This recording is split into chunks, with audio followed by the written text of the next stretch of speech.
Assalamualaikum warahmatullahi wabarakatuh. Halo Sobat Ati, selamat datang di Ati Podcast Santuy, podcast kesehatan, pesan edukatif dan informatif RSI Ati Nusa Danawi. Jumpa lagi dengan saya Helmi, Humas RSI Ati Nusa Danawi, sekaligus host podcast kali ini. Hari ini saya akan mengajak Sobat Ati untuk mengenal lebih dekat dengan poli of gene atau poli kandungan yang ada di RSI Ati Nusa Danawi, yang mana kita akan mendapatkan edukasi kesehatan melalui tanya jawab dengan narasumber kita, yaitu Dr. Syahrodi Darul Hanafi, spesialis of gene, selaku dokter spesialis of gene RSI Ati Nusa Danawi. Nah, kali ini saya dan Dr. Rodi akan membahas satu topik yang sedang diperbincangkan oleh masyarakat, khususnya ibu-ibu yang akan melahirkan, yaitu ERAS. Perlu Sobat Ati ketahui bahwa metode ERAS merupakan salah satu layanan unggulan yang ada di RSI Ati Nusa Danawi, yang mana metode persalinan ini dapat memberikan nyeri yang minim dan juga pemulihan yang lebih cepat. Oke, langsung saja kita bahas dengan Dr. Rodi.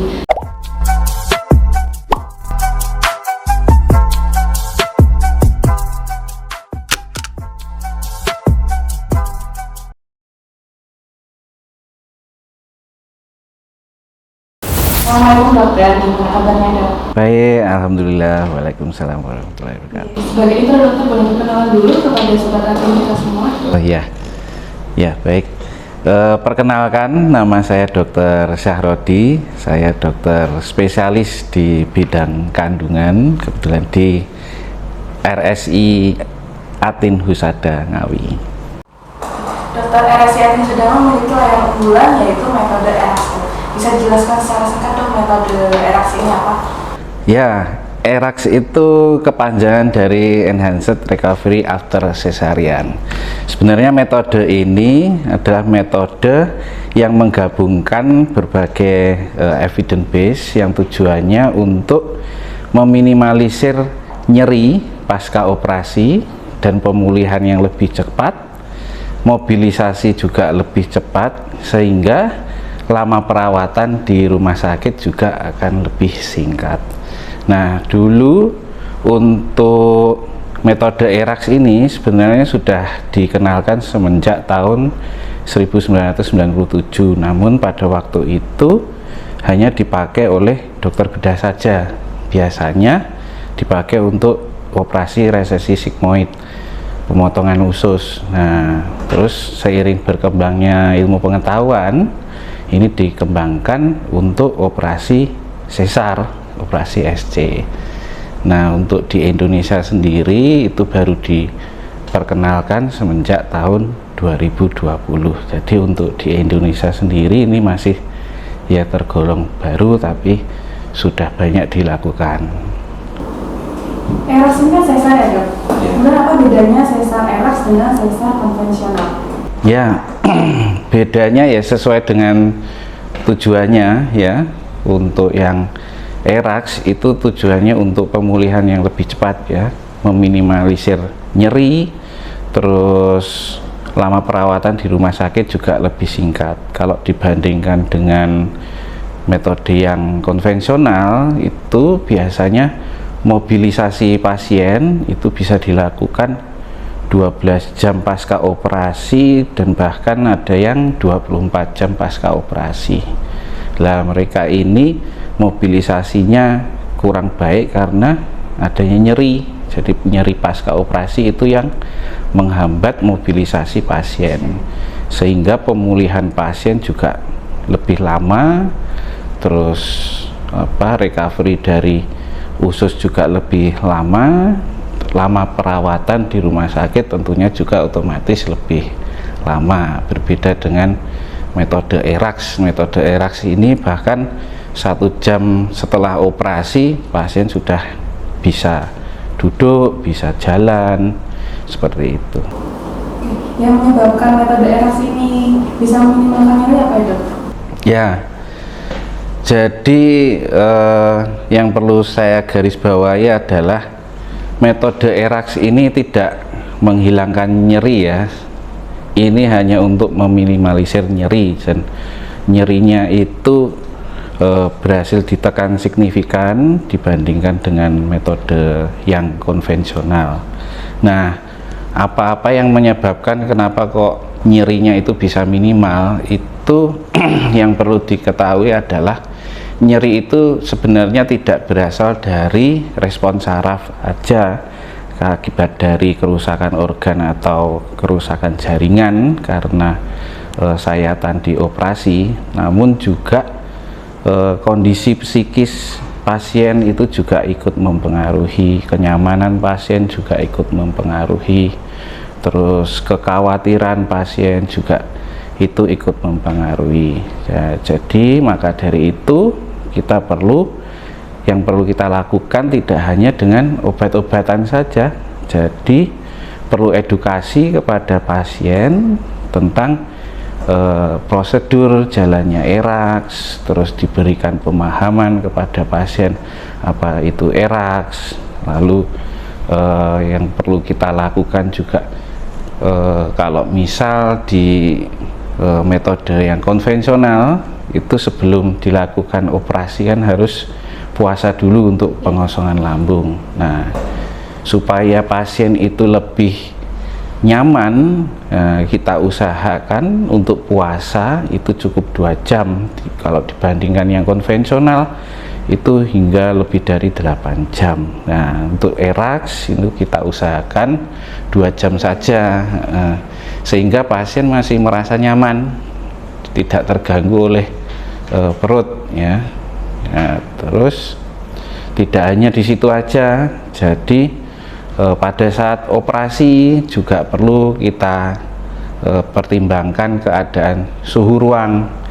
Jadi kalau di kamar operasi itu kan ada beberapa AC. Nah, itu kita atur suhu ruangan sehingga pasien tidak menggigil, tidak kedinginan atau tidak kepanasan, tidak ngap gitu ya. Terus setelah bayi lahir, kita juga menerapkan IMD.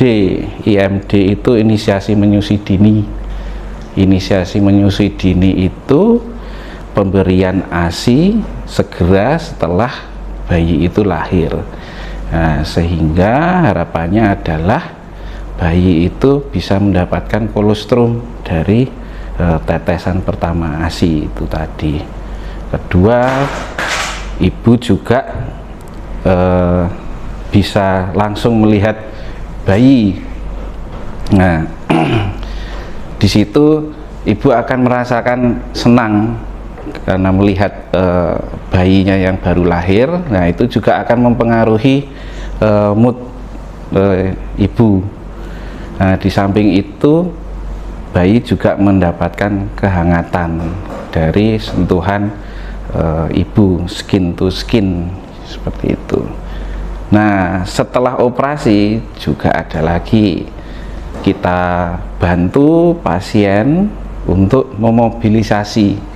Nah, tujuannya untuk membangkitkan kepercayaan diri.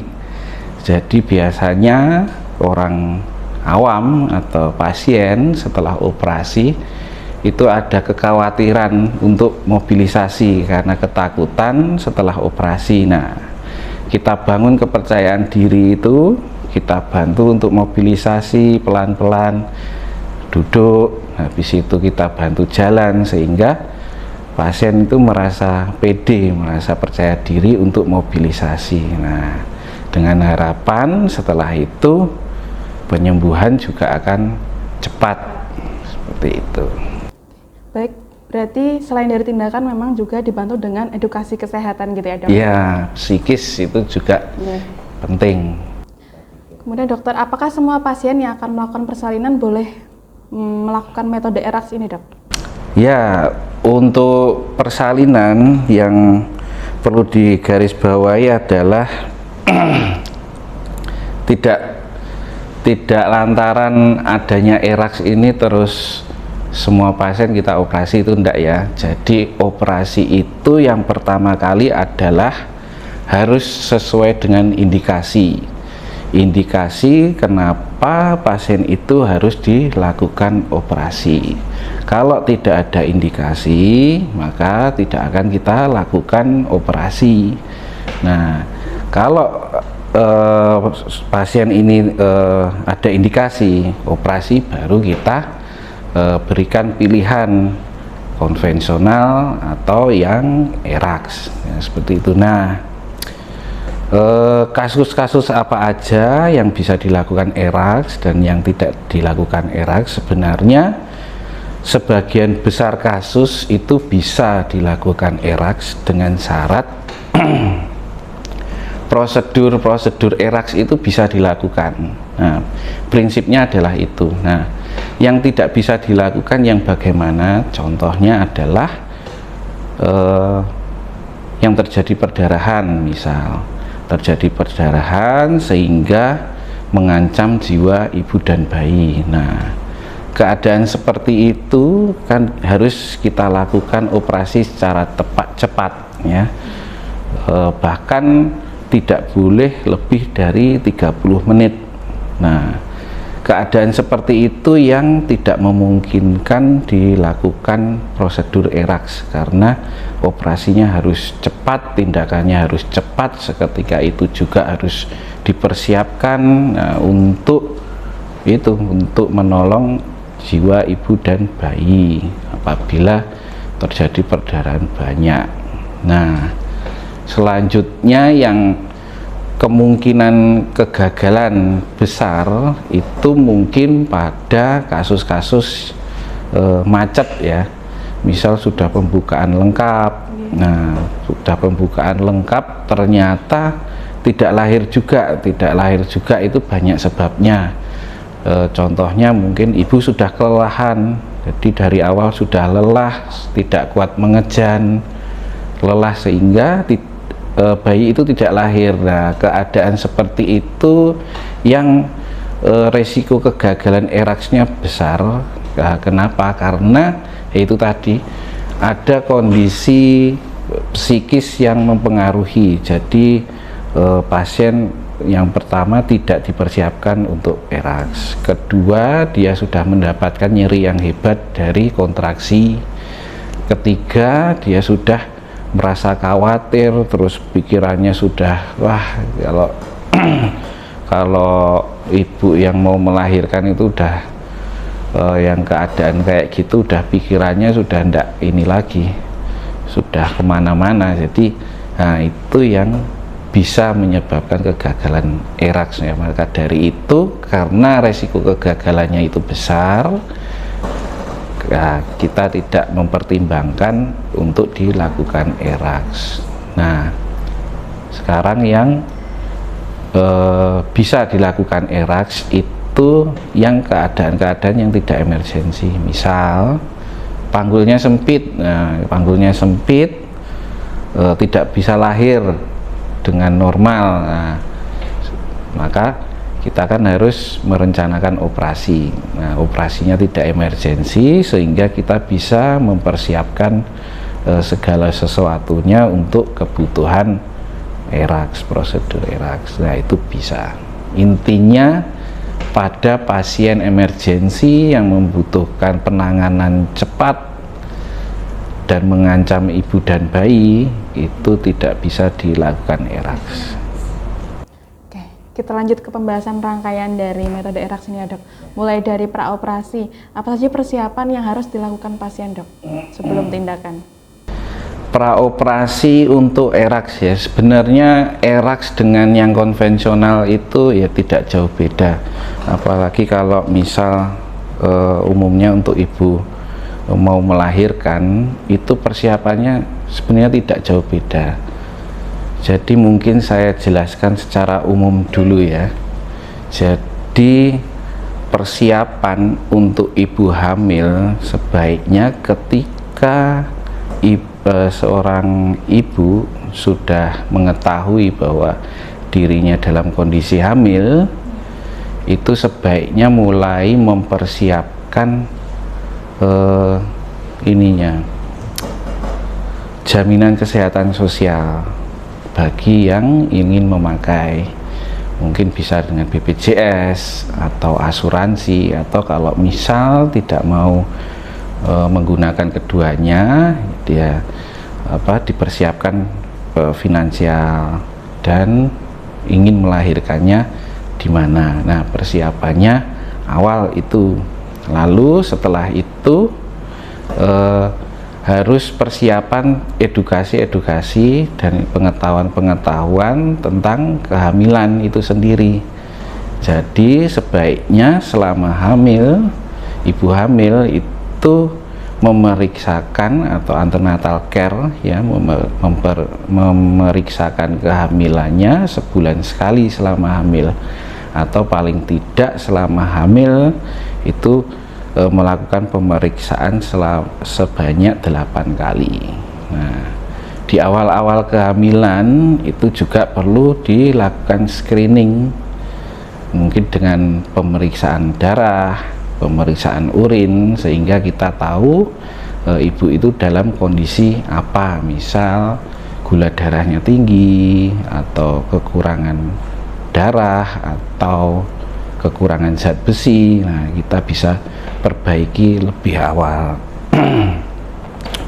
Nah, setelah itu selalu dicek tekanan darah juga, kondisi fisik juga.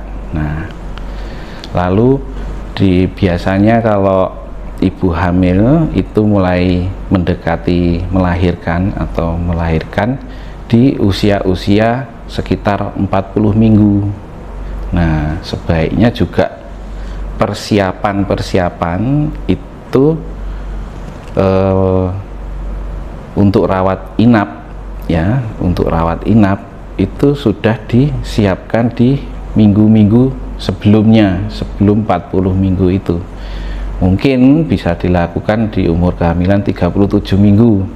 Nah, sudah mulai dipersiapkan baju ganti untuk di rumah sakit ya, baju ganti, popok segala macam, pampers seperti itu, atau yang biasa untuk menyimpan ari-ari biasanya pakai kendil, itu sudah dipersiapkan awal-awal, sehingga kadang sebelum 40 hari kadang ada juga yang malam-malam tiba-tiba ketuban ngepiok. Nah, ketuban ngepiok kan kita sudah langsung siap untuk pergi ke rumah sakit, tinggal bawa barang yang sudah dipersiapkan, jadi tidak kedandapan seperti itu. Nah, setelah sampai di rumah sakit, nah itu kita persiapkan pemeriksaan darah, kita cek lagi bagaimana kondisi terakhir, maksudnya adalah kondisi HB-nya, gula darahnya bagaimana, terus tekanan darahnya bagaimana, seperti itu. Nah, itu gambaran-gambaran persiapan secara umum ibu-ibu yang mau melahirkan, mau itu operasi maupun persalinan normal. Pada prinsipnya itu persiapannya sama, khususnya untuk pasien. Nah, untuk tenaga medis itu persiapan untuk ERAX dan yang konvensional yaitu tentunya berbeda, tapi untuk pasien itu sama ya, seperti itu saja. Oke dok, kemudian pada saat operasi dok, untuk metode ERAX ini timnya terdiri dari siapa aja dok? Ya, timnya itu ya bidan ya, perawat, terus dokter spesialis kandungan, dokter spesialis anestesi, dokter spesialis anak, dan juga dari bagian gizi ya. Dari bagian gizi itu juga penting, karena untuk persiapan metode ERAX itu kita harus mempertimbangkan kebutuhan gizi praoperasi maupun pasca operasi. Nah, nanti juga ada pemeriksaan zat besinya, kadar zat besinya bagaimana, terus kebutuhan kalorinya seperti apa, terus pasca operasi kita juga memperhitungkan kebutuhan protein atau albuminnya seperti apa, yaitu untuk mempercepat pemulihan pasien. Nah, oke. Untuk tindakan ERAX ini dok, berapa lama dok? Ya, Untuk tindakan ERAX itu ya sebenarnya untuk tindakan itu tidak mungkin kita pastikan berapa lama ya, itu tergantung dari kondisi pasien. Tapi pada prinsipnya adalah operasi itu makin cepat makin baik, asalkan tidak terburu-buru. Kalau terburu-buru pasti kita mengesampingkan kehati-hatian ya. Cepat itu tujuannya adalah untuk mencegah infeksi. Makin lama operasi dijalankan, resiko infeksi juga semakin tinggi, sehingga sebisa mungkin cepat. Dan yang kedua, meminimalisir kerusakan organ atau jaringan. Jadi misal contohnya adalah misal sayatan ya, besar sayatan itu harus disesuaikan betul dengan perkiraan berat janin. Kalau misal janinnya kira-kira kecil, tentunya sayatan itu juga kecil. Kalau misal bayinya besar, sayatannya juga besar. Nah, itu tujuannya adalah semakin minimal kita lakukan dalam tanda kutip kerusakan jaringan, semakin minimal juga nyeri yang diterima oleh pasien. Nah, prinsipnya seperti itu. Nah, selama ini rata-rata operasi itu berjalan antara 30 menit sampai 40 menit. Nah, sebisa mungkin kita cepat karena juga mempengaruhi kenyamanan pasien.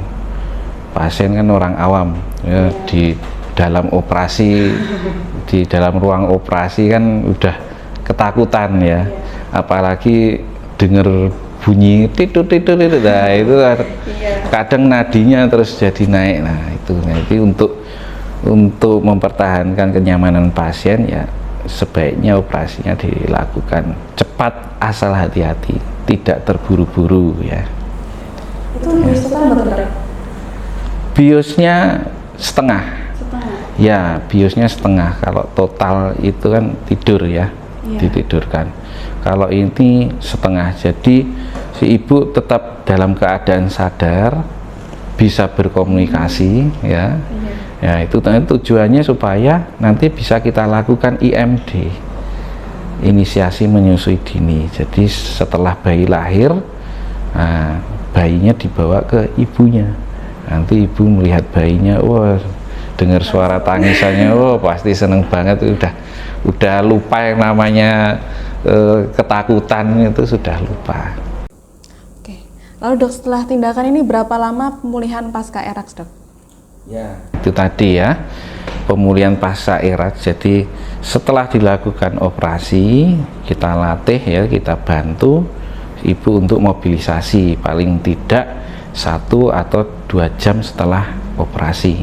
Nah, kita bantu mobilisasi, duduk dulu, lalu berjalan seperti itu.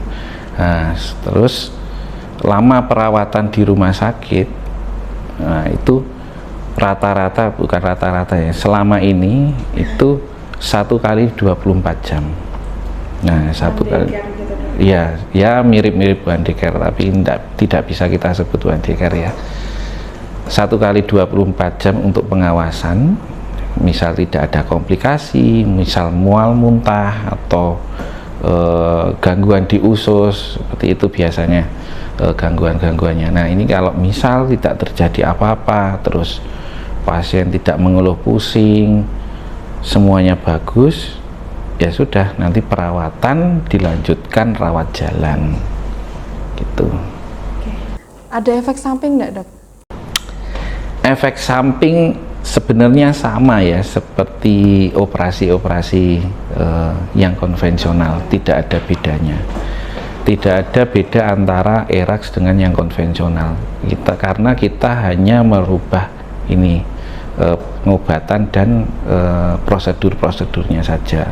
Untuk operasinya, komplikasinya ya sama saja. Misal mungkin pada orang-orang tertentu yang penyembuhan lukanya itu berlebihan Nah, kadang di bekas lukanya itu ada tonjolan.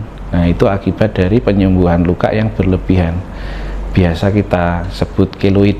Nah, itu sebenarnya keloid itu tidak hanya terjadi pada operasi saja. Bahkan misal jatuh, ada goresan, berdarah, nah itu bisa timbul keloid. Nah, itu pada orang-orang tertentu saja. Tidak semua orang terus timbul keloid itu enggak. Kedua, ada resiko infeksi. Nah, infeksi itu asalnya dari kuman. Nah, kuman itu ya bisa datang dari mana aja, bahkan dari udara juga bisa. Mungkin dari kebersihan juga bisa, mungkin kurang higienis juga bisa. Nah, infeksi itu bisa datang dari mana aja. Lalu komplikasi yang lebih berat lagi bisa terjadi perdarahan. Nah, itu tidak hanya terjadi pada operasi, bahkan pada persalinan normal pun sewaktu-waktu bisa terjadi perdarahan. Nah, perdarahan itu berasal dari kegagalan kontraksi pada rahim. Seharusnya setelah bayi lahir, lalu plasenta lahir, hari-hari lahir, nah rahim itu mulai mengeras, ya, itu yang dinamakan kontraksi, mulai mengeras sehingga pembuluh-pembuluh darah juga ikut tertutup karena mengerasnya rahim itu tadi. Nah, kadang, tapi jarang sekali, kan belum pernah ya gagal untuk kontraksi. Nah, tapi karena kita tahu komplikasi-komplikasi, terus resiko apa saja yang dibawa sebelum pasien datang ke sini, kita sudah lakukan wawancara, ya kita sudah memprediksi apa-apa, resiko apa yang tinggi kemungkinannya akan terjadi.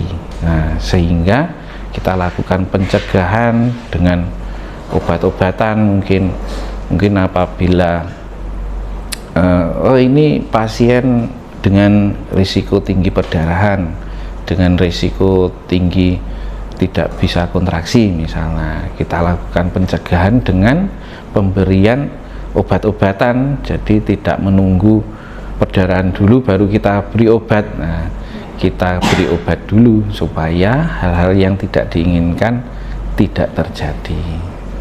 Terakhir dok, bisa dijelaskan kepada Sobat Atin bagaimana cara merawat kesehatan ibu hamil yang akan melakukan persalinan? Ya, bagaimana merawat kehamilan? Kesehatan ibu hamil yang mau persalinan. Kesehatan kehamilan yang mau melakukan persalinan. Ya, hendaknya itu tadi selalu memeriksakan kehamilan secara berkala, yaitu 1 bulan sekali, ya paling tidak selama hamil itu melakukan ANC atau antenatal care ke dokter spesialis 8 kali selama kehamilan. Nah, di situ kita bisa tahu perkembangan janin dari waktu ke waktu, sehingga apabila terjadi hal-hal mungkin berat badan kurang misal, kita tahu lebih awal dan kita bisa menanggulanginya lebih awal.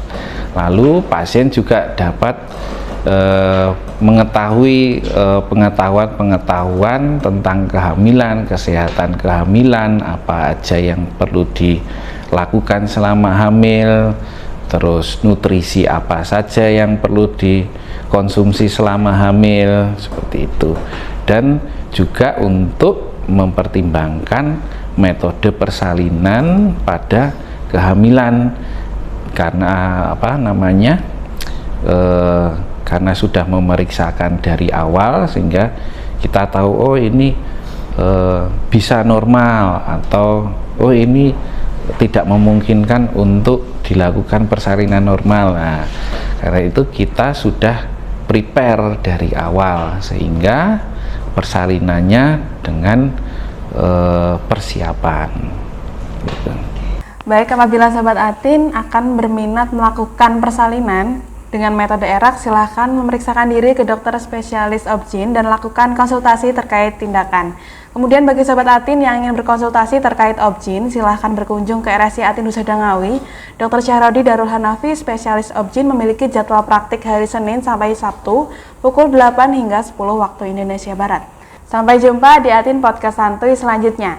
RSI Atin Husada Ngawi, layanan Islami profesional dengan hati. Wassalamualaikum warahmatullahi wabarakatuh.